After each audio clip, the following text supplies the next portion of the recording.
Ryan Reynolds here from Mint Mobile. With the price of just about everything going up during inflation, we thought we'd bring our prices down. So to help us, we brought in a reverse auctioneer, which is apparently a thing. Mint Mobile Unlimited Premium Wireless. How to get 30, 30, bit to get 30, bit to get 20, 20, 20, bit to get 20, 20, bit to get 15, 15, 15, 15, just $15 a month? Sold! Give it a try at mintmobile.com/switch. $45 up front for 3 months plus taxes and fees. Promo rate for new customers for limited time. Unlimited more than 40 gigabytes per month. Slows full terms at mintmobile.com. NIMBY stands for Not in My Backyard. And boy, do we have some NIMBYs in Las Vegas. But is that always a bad thing? Today in CityCast Las Vegas, I'm here with my co-host David Figler and City of Las Vegas Planning Commissioner Jeff Rogan. We're going to cover some of the biggest NIMBY battles in the Valley's recent history and learn how all of us can get involved in community planning. It's Monday, July 1st. I'm Sarah Lohman, and here's what Las Vegas is talking about.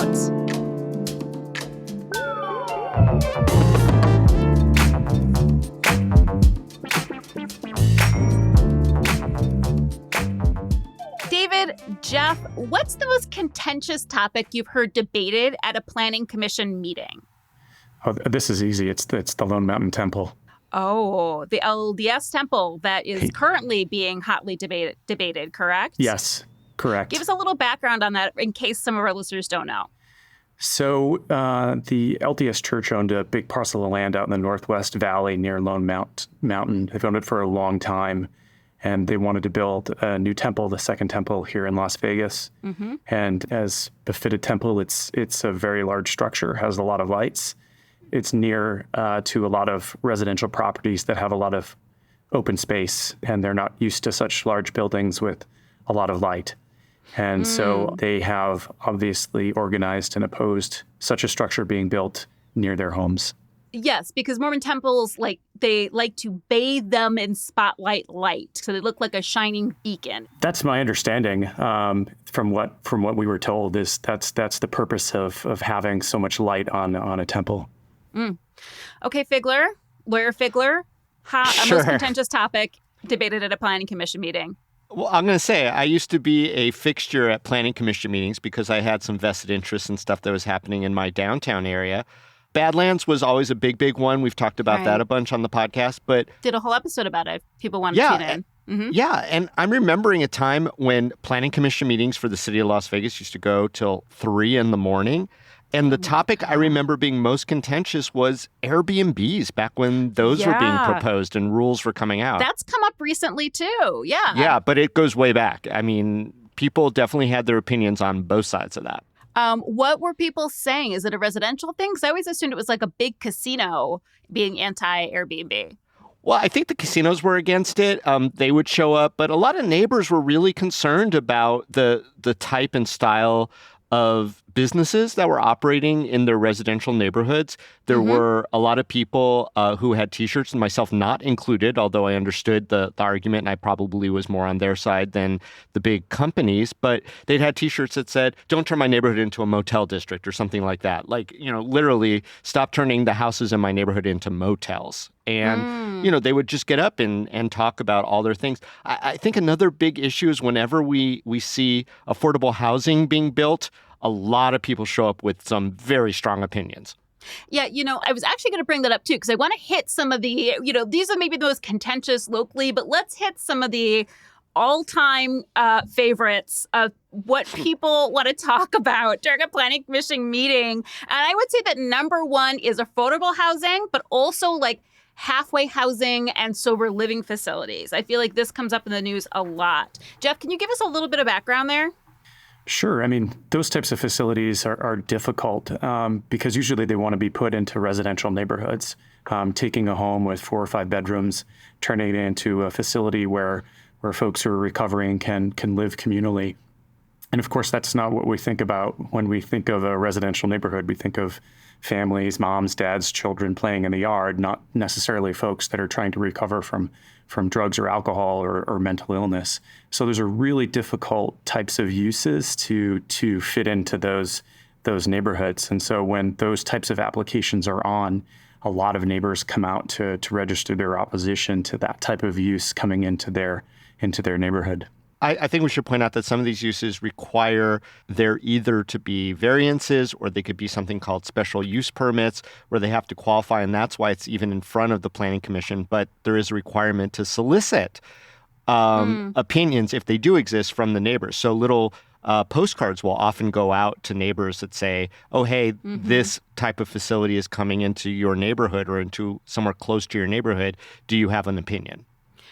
And I do feel like that issue in particular is the very definition of not in my backyard, because who would be opposed to a sober living facility where someone who is recovering from drug addiction can transition into society, but not in my backyard, always somewhere else, right?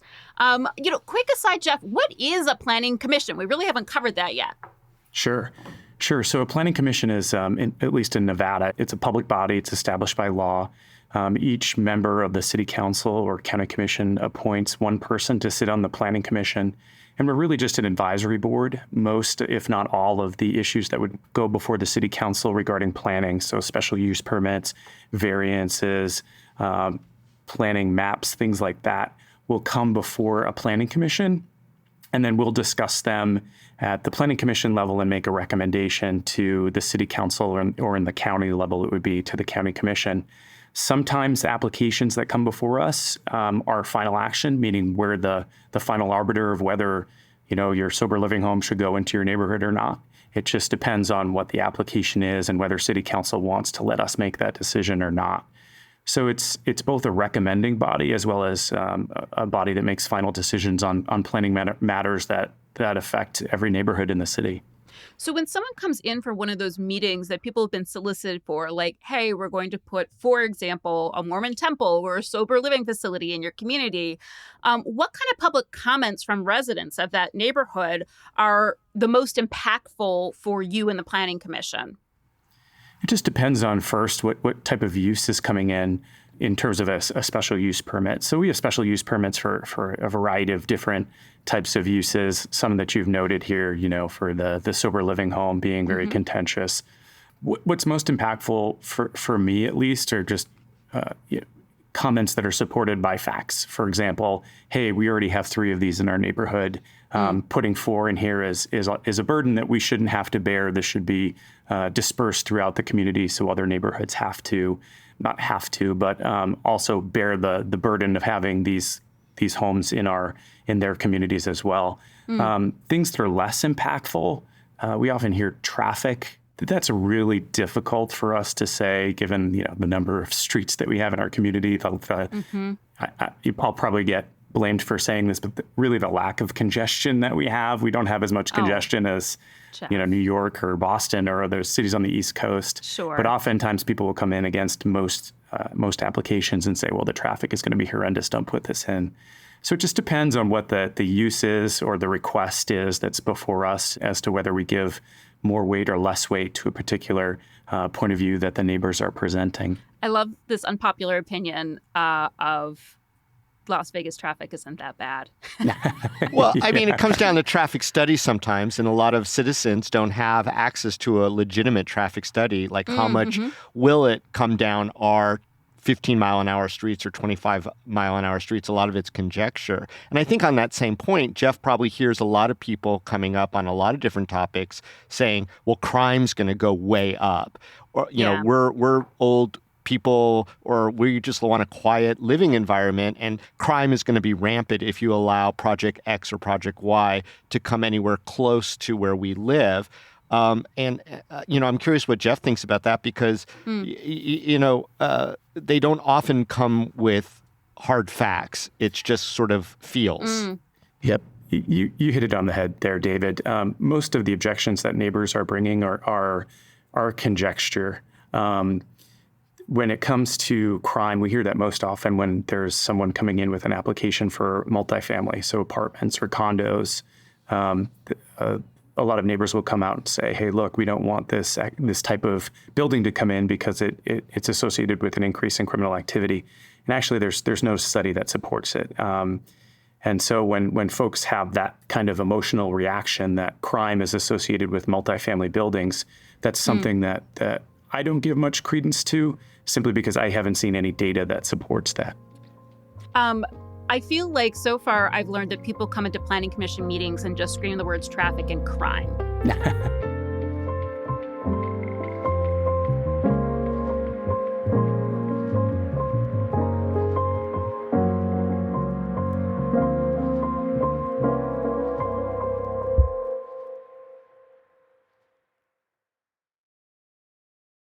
Ryan Reynolds here from Mint Mobile. With the price of just about everything going up during inflation, we thought we'd bring our prices down. So to help us, we brought in a reverse auctioneer, which is apparently a thing. Mint Mobile Unlimited Premium Wireless. How to get 30, 30, bit to get 30, bit to get 20, 20, 20, bit to get 20, 20, bit to get 15, 15, 15, 15, just $15 a month? Sold! Give it a try at mintmobile.com/switch. $45 up front for 3 months plus taxes and fees. Promo rate for new customers for limited time. Unlimited more than 40 gigabytes per month. Slows full terms at mintmobile.com. Jeff, was there a project where you do feel like the public comment really significantly changed the outcome of the project? I think that happens a lot more than you'd realize, because there's a lot of behind the scenes stuff that takes place before a meeting.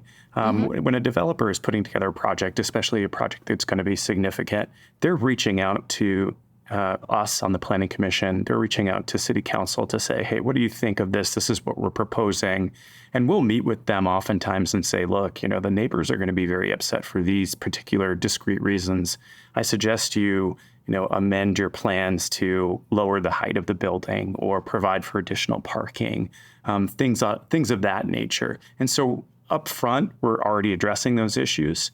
And then if it's a significant project, the smart developers with good lobbyists will hold neighborhood meetings, notify the neighbors that are most directly affected by the project, and take that input.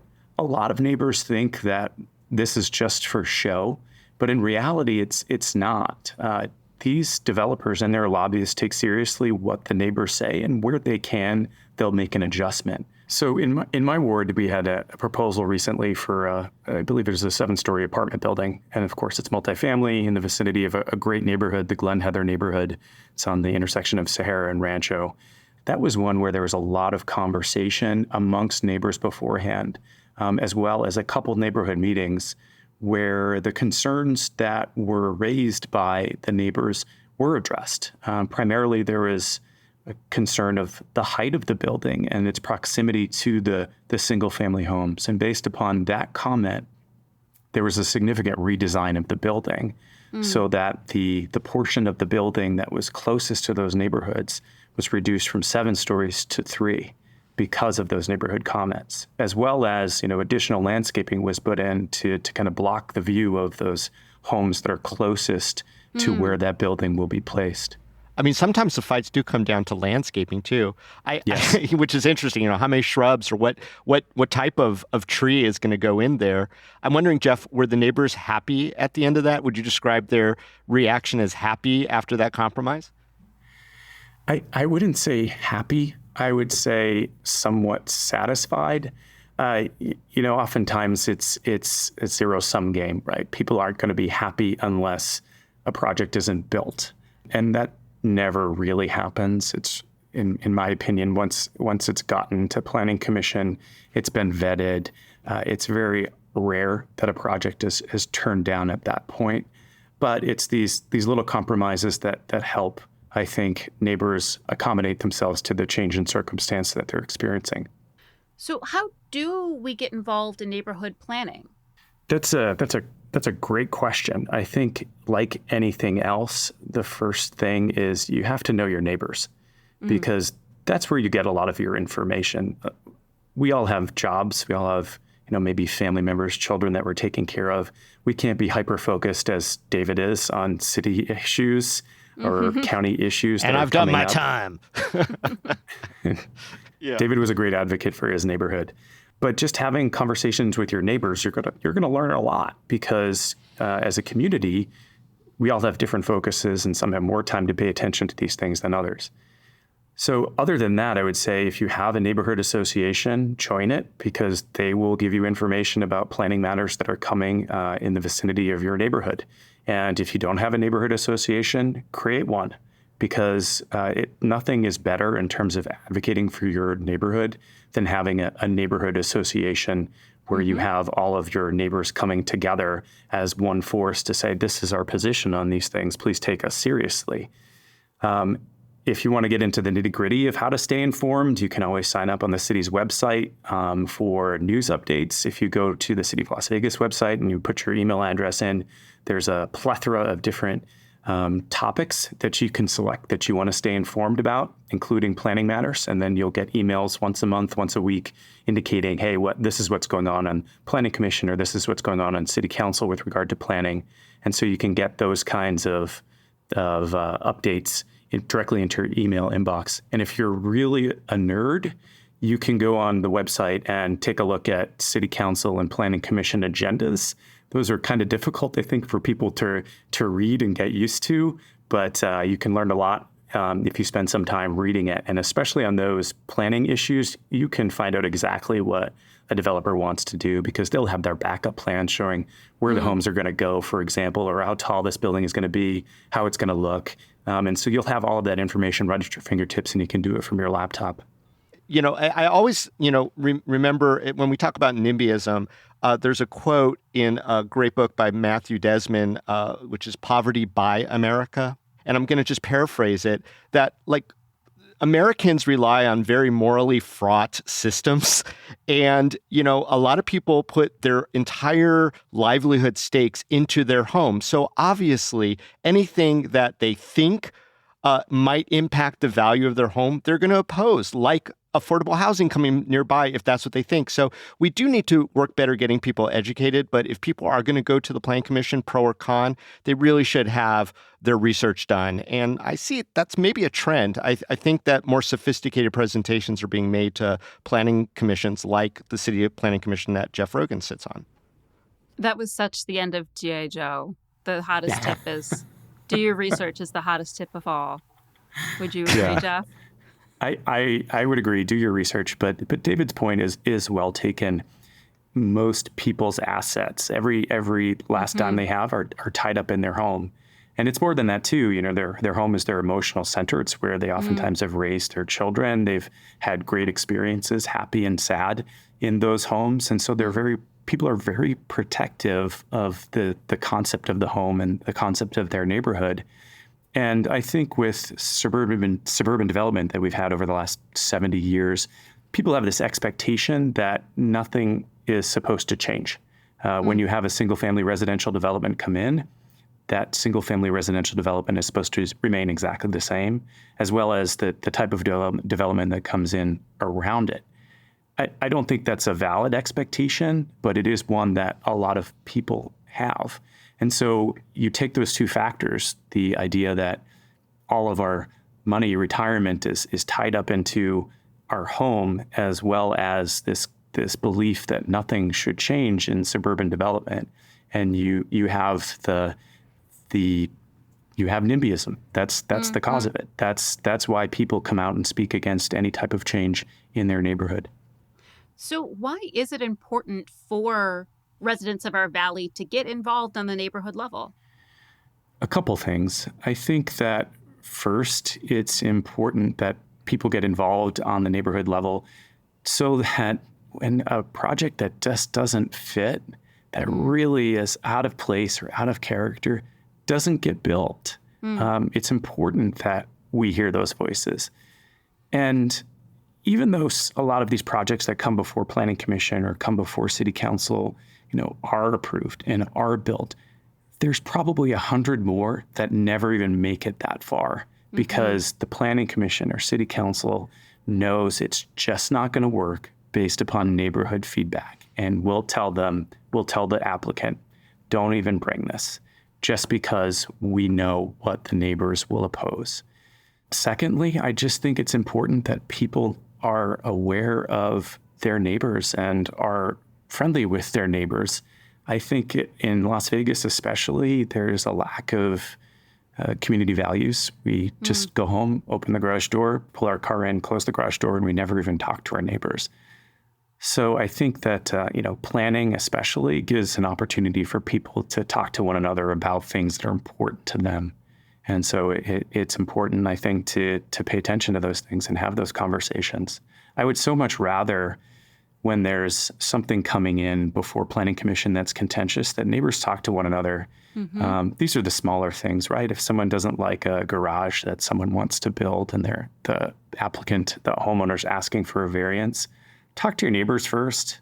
It's so much easier for everyone before you start getting the city involved. If you can just try and work it out between yourselves, and having those types of relationships already makes that a lot easier.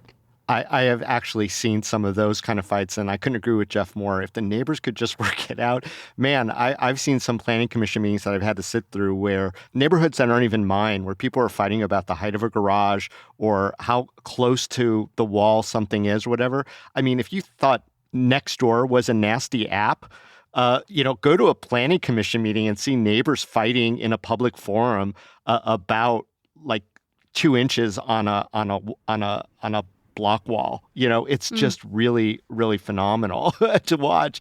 But I think more importantly, a lot of people talk about how Las Vegas is still a small town at heart. And I think that's no more true than in access to our local officials, whether it be our city council people, our county commissioners, our planning commissioners like Jeff, who's not my planning commissioner, but I know he is accessible to the residents in his area. And neighbors are so important because they're the ones on the ground. They see something going on that corner. It's like, wait, that's one of the busiest corners anywhere in Las Vegas, and now they're going to try to put a car wash on there? That's what I heard from this guy. You could call up your planning commissioner and go, is that true? Because that would be stupid to have more cars going in and out of an area where there's already car crashes almost every day. And so you could actually, as a citizen or a group of citizens, like alert the people who are ultimately going to make those decisions or who are talking to the developers to maybe rethink before it even gets off the ground. And that is a very, I think, unique thing about a big city like Las Vegas is we still do have that access. So neighbors are still important. Jeff, thank you so much for coming on. And David, thanks as always for being here. Thank you, Sarah. Thank you, David. Always a pleasure.